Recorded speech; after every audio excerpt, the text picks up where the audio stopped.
इस बात को तो प्रत्येक व्यक्ति भली भांति जानता है कि रत्नों का ग्रहों से विशेष संबंध होता है।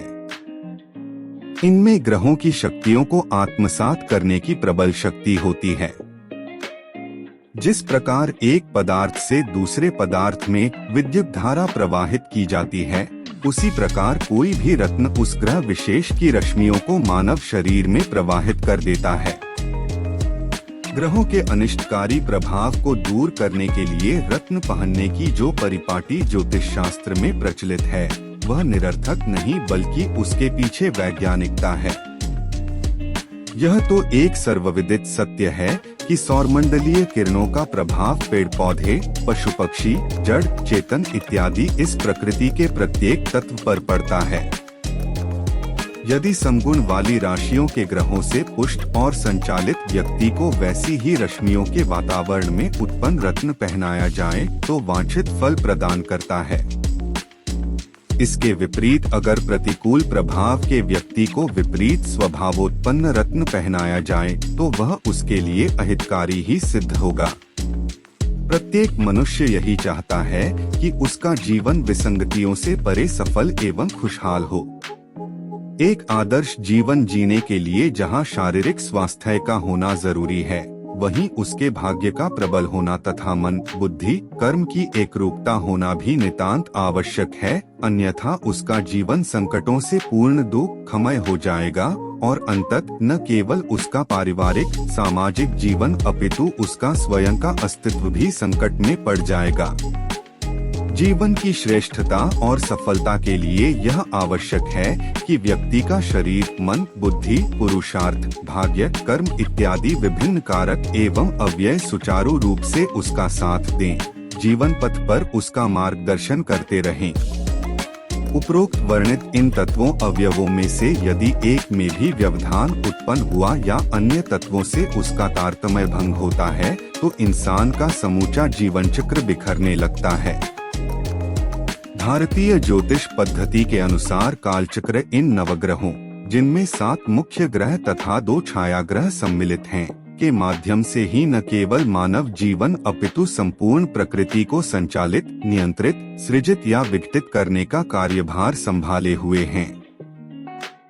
यदि केवल मानव जीवन की बात करें तो ये ग्रह हमारे बाह्य व आंतरिक जीवन को संचालित करते हैं।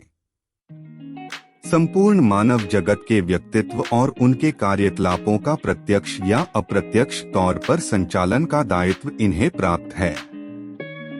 रत्नों की उपयोगिता, उनकी कार्यप्रणाली को समझने से पूर्व आपको सबसे पहले तो जन्म कुंडली के 12 भावों को जानना होगा कि कुंडल का प्रत्येक भाव जीवन के किस किस आयाम का प्रतिनिधित्व करता है।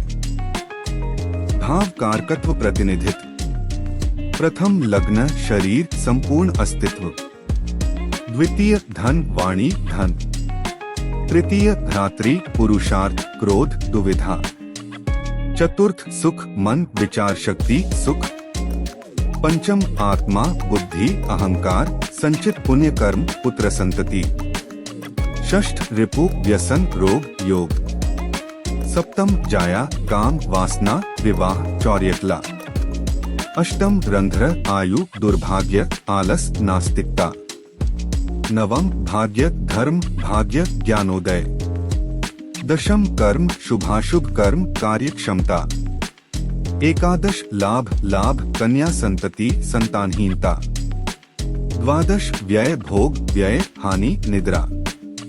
रत्नों को किन परिस्थितियों में धारण करना चाहिए? किसी भी रत्न को धारण करने का अर्थ यह समझना चाहिए कि अब वह ग्रह कुंडली में अधिक प्रबल हो गया है तथा उससे संबंधित प्रवृत्तियां भी उत्तरोत्तर बलवान होने लगी है। यह बात विशेष ध्यान योग्य है कि यहाँ मैंने ग्रह से संबंधित वस्तुएं या कारक तत्वों की बात न कहकर के प्रवृत्तियां कहा है। यानी कि मान लीजिए किसी व्यक्ति की जन्म कुंडली में चतुर्थेश नीच राशिस्थ होकर के बैठा है। यहाँ चतुर्थेश का अर्थ है व्यक्ति का मन। इसका अर्थ ये हुआ कि उस व्यक्ति के मन की प्रवृत्तियां विपरीतता पतन की ओर अग्रसर हैं। मन उसे किसी गलत दिशा की ओर ले जा रहा है।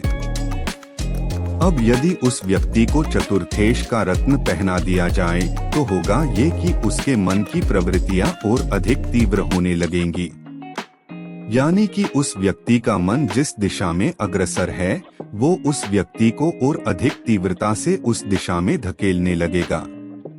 ऐसे में क्या किया जाए कि उस व्यक्ति का मन एकाग्र हो, वो पतनोन्मुख न हो करके उसका मार्गदर्शन करे। इस सत्य से तो सब लोग भली भांति परिचित हैं कि मन को केवल बुद्धि आत्मा के जरिए ही सही रास्ते पर लाया जा सकता है, अन्य और कोई उपाय नहीं है।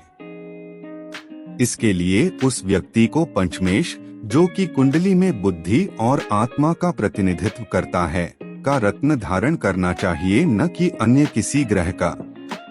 से ही अन्य ग्रहों की विपरीतता पर, यथा भाग्येश ग्रह के विपरीत होने पर कर्मेश दशम भाव के अधिपति का रत्न धारण करने से, क्योंकि भाग्य को कर्म से ही जीता जा सकता है।